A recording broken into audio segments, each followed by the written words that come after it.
terjadi gempa di selatan Pulau Flores ini, dan 2 menit setelah gempa tersebut terjadi tsunami. Ibu.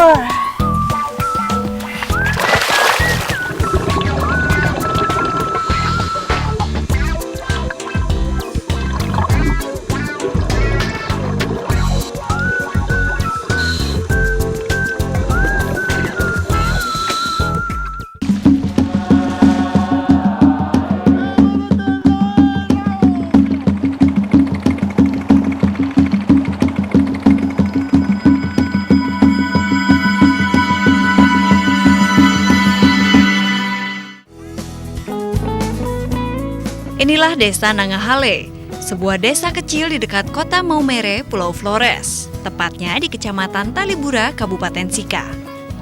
Suku Bajo dan masyarakat asli Flores hidup rukun di desa nelayan ini. Desa Nangahale dibangun untuk masyarakat yang kehilangan tempat tinggal akibat tsunami yang melanda selatan Pulau Flores pada tahun 1992. Matahari yang terik tak menghalangi saya menyusuri kesederhanaan desa translokasi ini. Dan tepat di pinggir pantai Nangahale, saya menemui hamparan gubuk ilalang.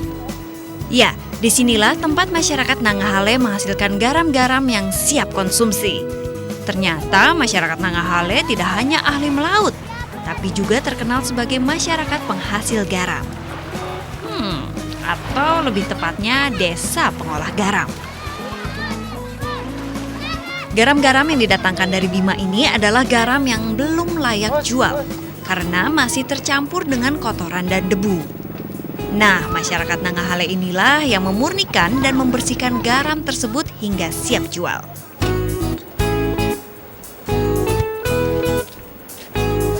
Tidak adanya lahan tambak garam yang luas dan sesuai menjadi salah satu penyebab nihilnya produksi garam di Nangahale.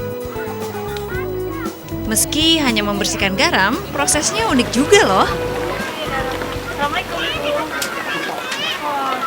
Kebetulan lagi ini ya, menghaluskan garam. Iya, Ini pun saya pengen lihat prosesnya, bisa ya, Bu? Oh, panas. Oh, ini sudah di tengah ini ya, tengah prosesnya ya? Iya, sudah di tengah. Sudah lebih halus ini ya, Bu? Iya, yang lebih halus sudah ini. Berarti kita telat, tapi masih ada proses awalnya lagi kan? Ada Oh, Ibu masih terus-terusan dibuat ya? Jadi pengen lihat nih, Bu, proses awalnya. Boleh ya? Boleh. Ini sudah bisa dijilat? Nah, sudah bisa. Betul, asin. Iya, Bu. Dari pagi hingga sore hari, Ibu Muarni terus-menerus membersihkan garam. Rata-rata dalam sehari ia bisa mengolah 3 karung garam. Waduh, apa tidak pegal ya? Langsung saja ini. Nah, langkah pertama adalah merebus garam kotor oleh air laut yang telah ditampung di dalam ember. Asapnya oke banget. Tambah garam yang kasar dari rumah ini. Boleh? Bagaimana? Ayo, kayu. Oh. Ayo. Ini cukup ya, Bu? Aduh, dia nangis ini, asap. Barulah ditambah garam yang akan dimurnikan. Sekarang tinggal aduk saja. Kelihatannya mudah ya, tapi ternyata ini adalah proses terberat.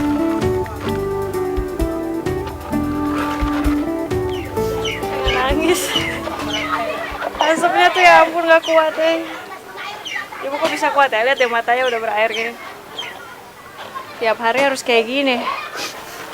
Tuh, boleh sambil merem nggak ngaduknya? Jadi banget, mana hidung jadi melet.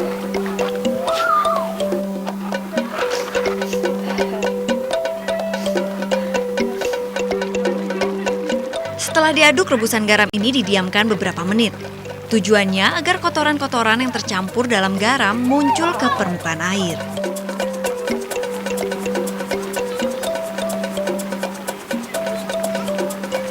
10 menit sudah, dan lihat kotorannya sudah terapung-apung di permukaan. Saatnya menyaring kotoran dan membuangnya. Berarti ini sudah buang aja ya, nggak bisa dipakai lagi ya? Buang, nggak bisa dipakai lagi.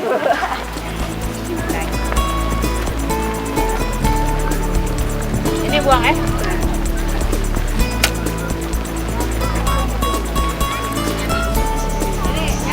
sendoknya. Taruh lagi ditarik. Taruh di sini. Ini udah bisa di ini ya? Udah bisa aja. Wah, rebusan yang sebelah sudah matang. Garamnya tinggal diangkat dan diletakkan di saringan dari daun lontar ini. Terlalu profesional. Nah, garam ini yang sudah disaring di daun lontar setelah kering, setelah nggak ada yang turun lagi, dijemur di lapangan. Itu ada tuh tadi di sana. Kita lihat yuk. Seperti apa penjemurannya?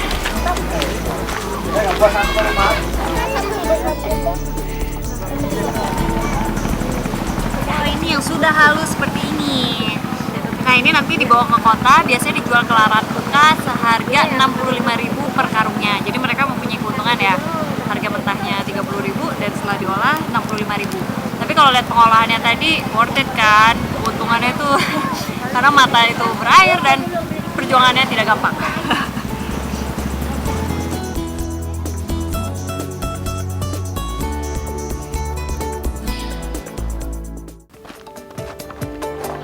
Pada pukul 1:30 terjadi gempa di selatan Pulau Flores ini.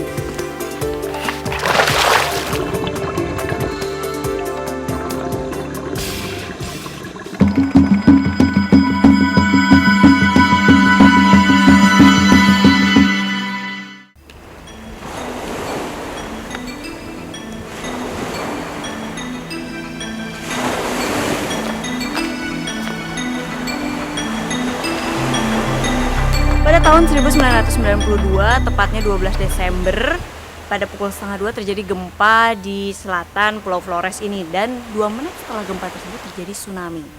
Sekarang saya akan melihat dampak gempa dan tsunami tersebut di Pulau Babi di sebelah sana. Kita harus nyebrang dulu 1,5 jam. Seperti apa ya bekas-bekas peninggalan tsunami dan gempa? Ya kita ketahuan setelah 1,5 jam pakai kapal. Ya.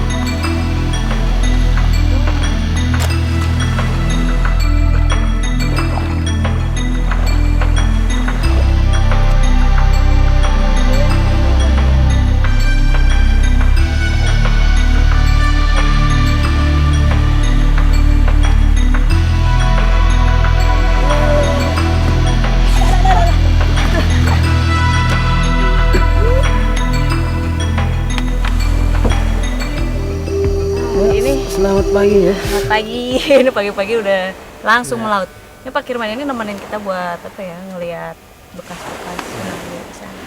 Nah, kita akan ke sana, kita lihat bagaimana kerusakan yang ada di pulau itu. Juga kita ketemu selam, nanti kita lihat di dasarnya itu ada pecahan gitu, retak-retak.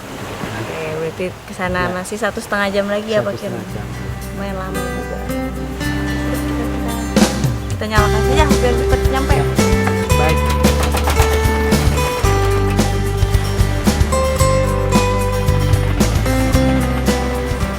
Pulau Babi, pulau yang berjarak 40 km dari kota Maumere ini mengalami kerusakan yang cukup parah. Bayangkan saja, dari 1.100 penduduk Pulau Babi, sekitar 600 orang terenggut nyawanya.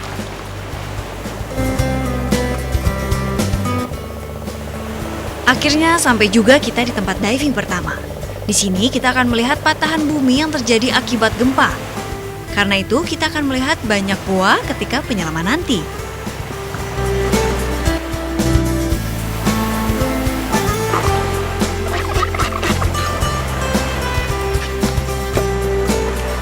Berat, ntar ngapung kalau nggak pakai ini.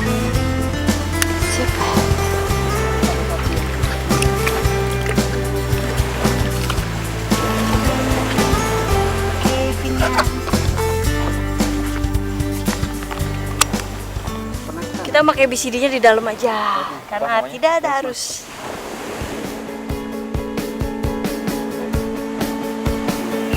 Ya Bu.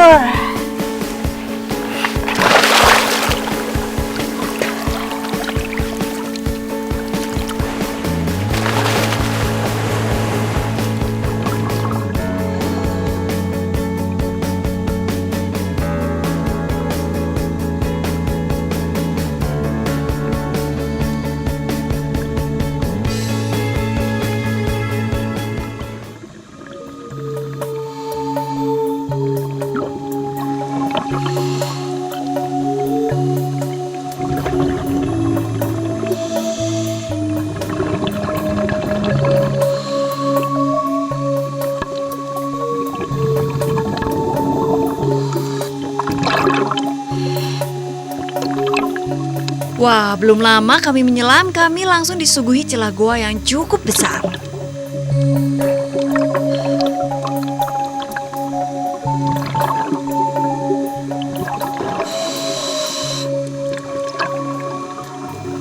Tak hanya goa saja, hewan-hewan laut menakjubkan pun bermunculan menghiasi penyelaman. Seperti nudibranch berjenis Phanerobranch dorits. Warnanya indah ya.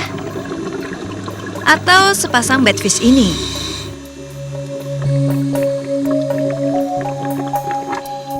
Tak terasa 50 menit berlalu. Saatnya kami naik ke permukaan.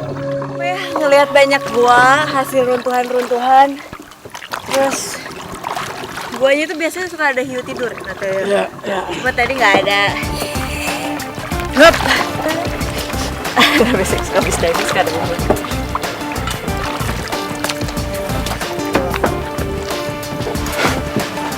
Sebelum diving kedua, kami akan singgah terlebih dahulu di Pulau Babi untuk beristirahat dan melihat kondisi pulau ini sekarang.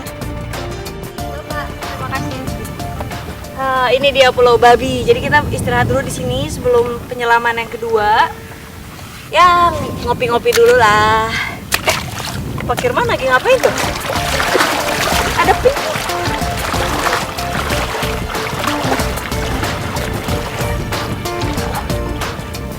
Ada penyu di sini, tapi dilepas, diikat ya Pak ya? Ini kasihan nanti bisa stres, bisa mati. Ini lagi ngobrol dulu sama yang nangkepnya, biar minta dilepas aja. Jaga, lepas aja. Ini kenapa sih orang-orang harus pakai nangkep-nangkep segala? Ini kan penyu jelas-jelas dilindungi gitu ya. Dan ini jenisnya kalau lihat penyu sisik itu banyak banget diburu untuk diambil cangkangnya, karapasnya karena emang bagus. Tapi di mana-mana juga hewan lebih indah di alamnya bukan ya? Dan ini susah banget. Aduh. Ada pisau. Oh, kemon, itu ada pisau. Bukan untuk motong penyunya, pasti untuk motong tali yang jelek ini. Ayo nafas. Jalan. Kebalik ya? Ini. Wow, memang harus ada keras nih. Selamat jalan. Ya, selamat menuju kebebasan dah. Jangan ketangkap lagi ya.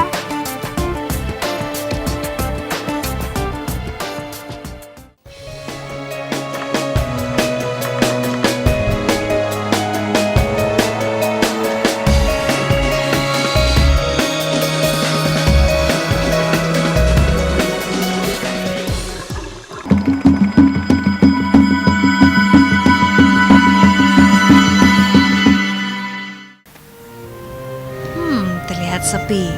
Hal ini dikarenakan warga penduduk Pulau Babi telah pindah ke Pulau Flores pasca bencana tersebut. Saya ingin melihat lebih dekat lagi. Penyu sudah lepas, sekarang kita lihat Pulau Babinya. Sekalian menunggu nanti diving kedua. Kebetulan Pak Sumaila ini adalah nahkoda di sini. Yang tadi kapal ini adalah penduduk Pulau Pulau Babi dulunya. Dan pada 92 itu pas tsunami berarti Bapak ngerasain ya Pak ya? Iya. Ombaknya setinggi apa sih Pak? Ombaknya setinggi kelapa itu, sekitar 15 meter. Wow.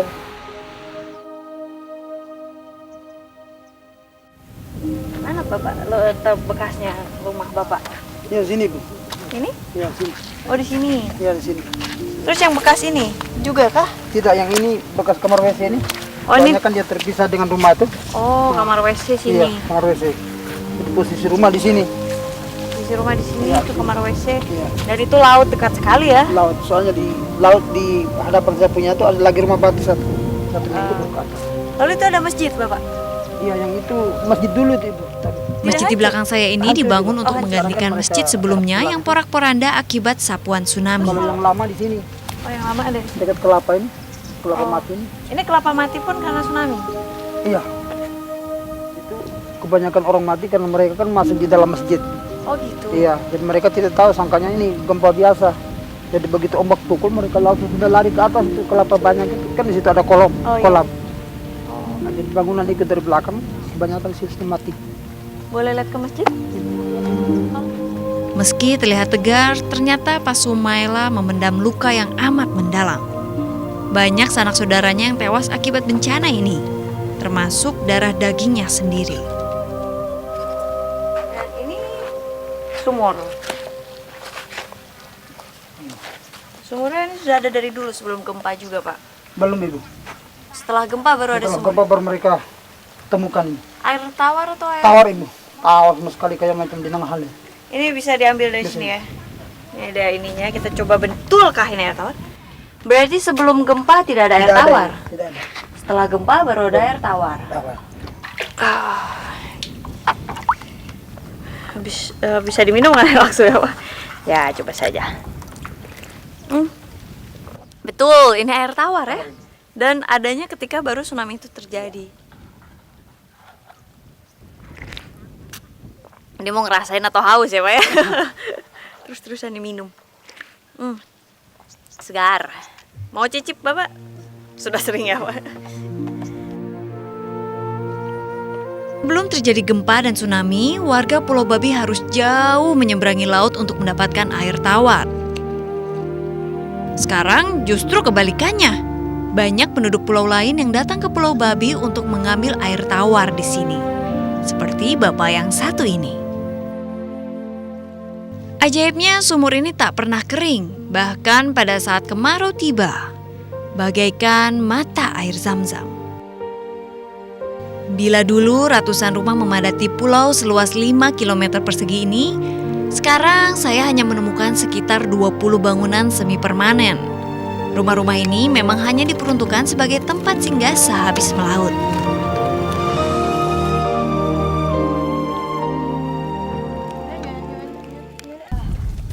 Baiklah, sekarang saatnya kita meneruskan penyelaman.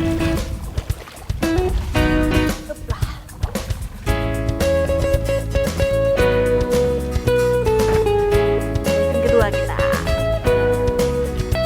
Ya, namanya website-nya namanya The Village karena desa tenggelam di sini itu namanya. Kalau si puing-puingnya itu di mana, Pak? Puingnya udah masuk sini, di sini Oh, di semua. sebelah Ya, di sini semua. Tapi ini kan dalam, jadi drop di dalam. Paling terlihat pun sudah ditumbuhi Ya, jadi orang. sudah sekarang sudah tidak lagi, tapi sudah dalam. Ya. Dulu tahun 94-95 saya selam di sini masih lihat apa? Kerangka manusia ada 2. Ada kerangka manusia. Kerangka juga. manusia tapi kita angkat ke Dimakamkan. pantai baru kita makamkan. Ya.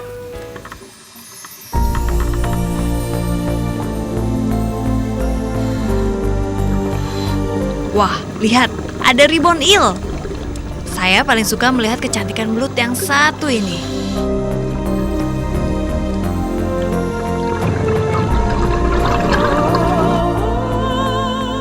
Dan sepertinya ini hari keberuntungan saya, karena saya juga menemukan ribbon eel yang masih muda. Pada saat muda, warnanya hitam. Perlahan-lahan tubuhnya akan berubah menjadi biru. Keren ya?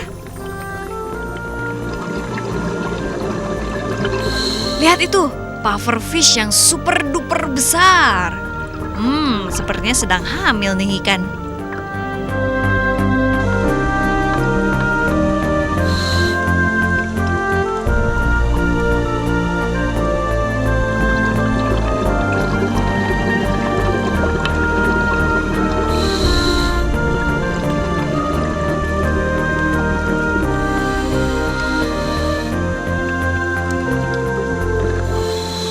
Ada juga ikan badut yang sangat defensif mempertahankan rumahnya, sang anemon.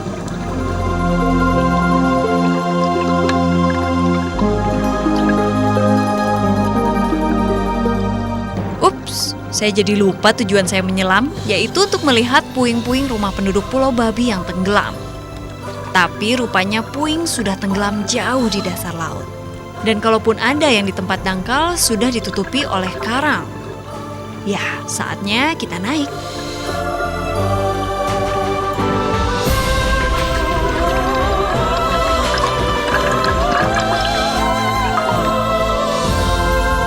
Jadi di bawah kita sebenarnya berharap ketemu hiu juga, cuma nggak apa-apa karena tadi udah ada pufferfish ya.